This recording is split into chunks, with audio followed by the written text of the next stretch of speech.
Bonjour, mesdames et messieurs et mesdemoiselles. J'espère que vous allez bien, où que vous soyez à travers les quatre coins du globe.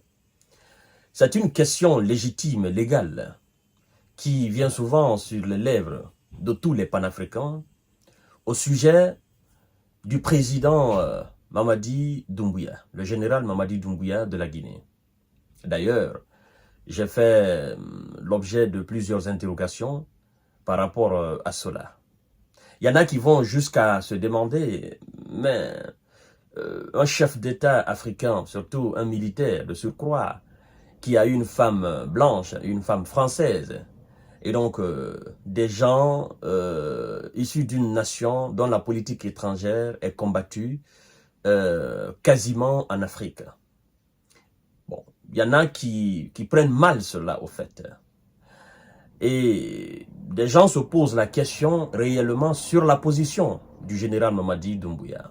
Les questions me reviennent souvent en tant que jeune panafricain. Qu'est-ce que je peux apporter comme lumière, comme exactitude de la position du général Mamadi Doumbouya, non seulement vis-à-vis de la France, vis-à-vis des États-Unis, donc vis-à-vis du bloc occidental, qui a longtemps méprisé, n'est-ce pas, nos États, et longtemps fait du mal à ces États. Mesdames et messieurs, d'abord, permettez-moi de vous dire de partager la vidéo dans tous les groupes possibles. Continuez à vous abonner sur ma chaîne YouTube Kanté J Visionnaire, mais aussi continuez à vous abonner sur ma page J Visionnaire et ma page Infomonde. Chères dames, chers messieurs, chères demoiselles, là je vous parle en tant que jeune visionnaire, jeune panafricain, et non en tant que Guinéen. Naturellement, je ne fuis pas mon identité. Mais au sujet du général, je me dois d'être impartial. D'accord? Je me dois de ressortir ce qui est véritable. Je ne dois pas manipuler l'information que j'ai sous ma main pour faire plaire à qui que ce soit. Non. D'abord, je souhaiterais qu'on s'intéresse à l'histoire de cet homme. C'est très important de le savoir. Parce que on ne peut pas sauter sur son histoire et venir prendre la tête aujourd'hui. L'histoire de cet homme, vous devez savoir qu'il est né en Guinée, grandi en Guinée. Il a fréquenté en Guinée, il a étudié, je crois bien, il est allé jusqu'au nouveau bac. D'accord?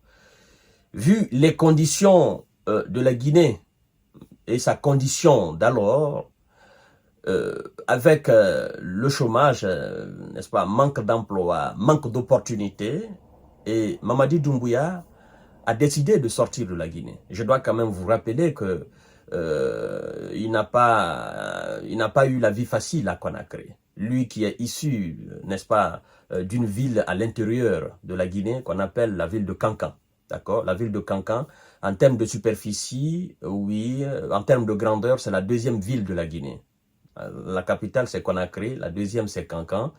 Et voilà, Mamadi Doumbouya, il est de cette ville, de cette région, Haute-Guinée, qu'on appelle la Haute-Guinée, qui fait frontière, c'est-à-dire c'est la zone de la Guinée qui est proche du Mali. Donc c'est le Manding, au fait. Et donc, le jeune Mamadi Doumbouya, après des études dans la souffrance, débarque à Conakry, je crois bien auprès de son oncle, d'accord? Il était même vendeur de pneus. On a sorti même des images de lui dans la galère avec, n'est-ce pas, des chaussures un peu, voilà quoi, des moments de galère.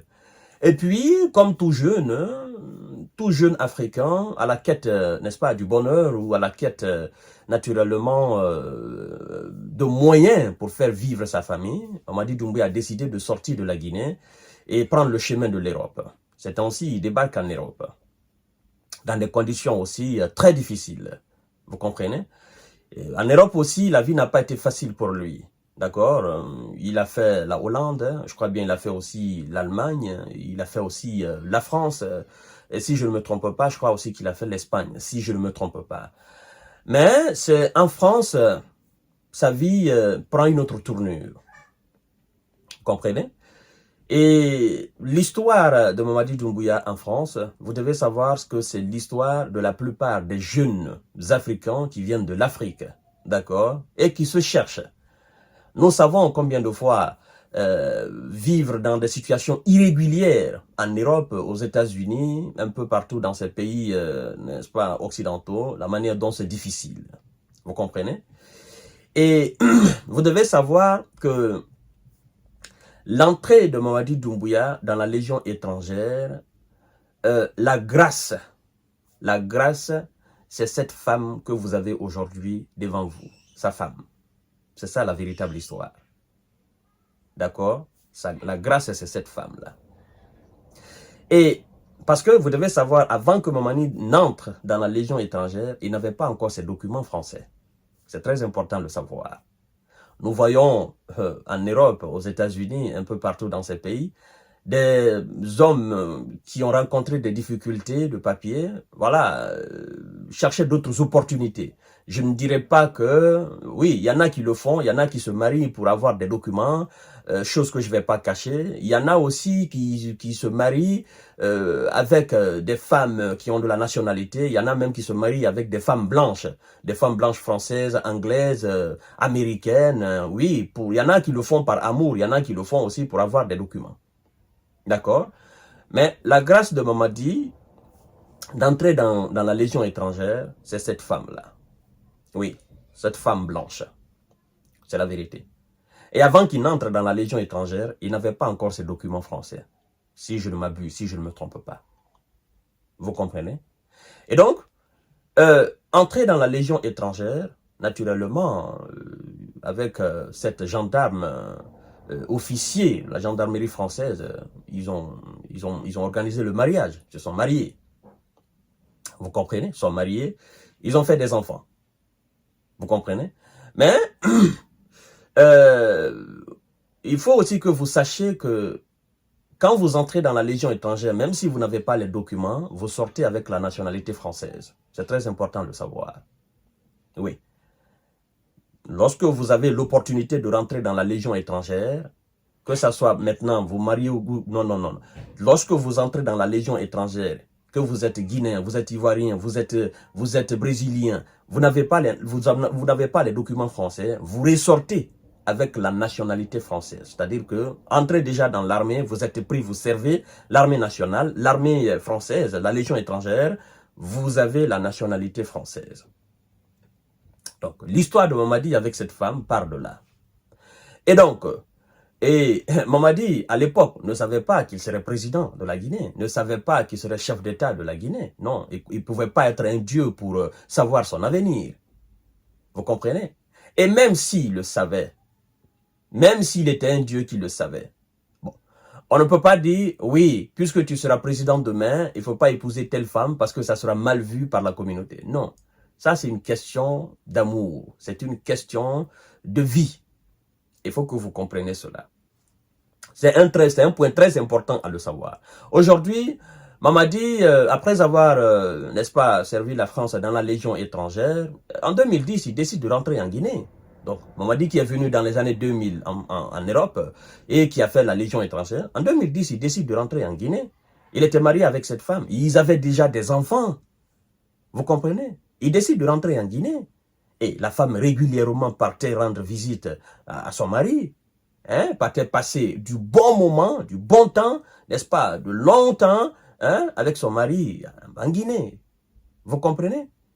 Et donc, Mamadi aujourd'hui à la tête de l'État, on ne peut pas le reprocher, ça c'est mon humble avis, on ne peut pas le reprocher d'avoir épousé une femme française, à mon humble avis. Hein. Ça c'est son histoire, chacun de nous a une histoire.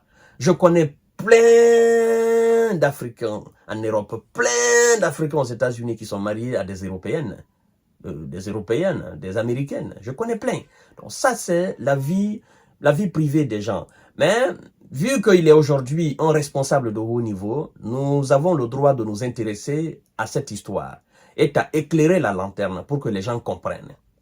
Maintenant, la question est de savoir, est-ce que à partir de là, on peut dire que cette femme a une influence, ou bien à partir de cette femme, la France a une influence sur Mamadi? Je crois que non.